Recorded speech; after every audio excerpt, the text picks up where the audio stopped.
there's a guy, a DJ called Matt Wells, many, many years ago. I was DJing with him, and he said to me, I remember him DJing one day, and he played this record that was really quite flat.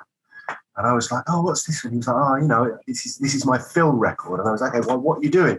He said, well, I'm going to let this record play till the last second that I see the dance floor start to disperse.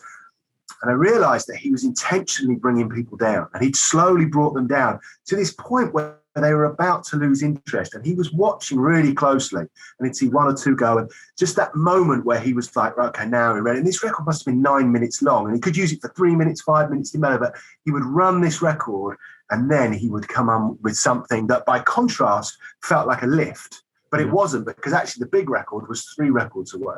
And so that ability to then move the crowd, because if you're constantly doing this, well, there's no up and down. If there's no up and down, this just feels like this. There's no difference.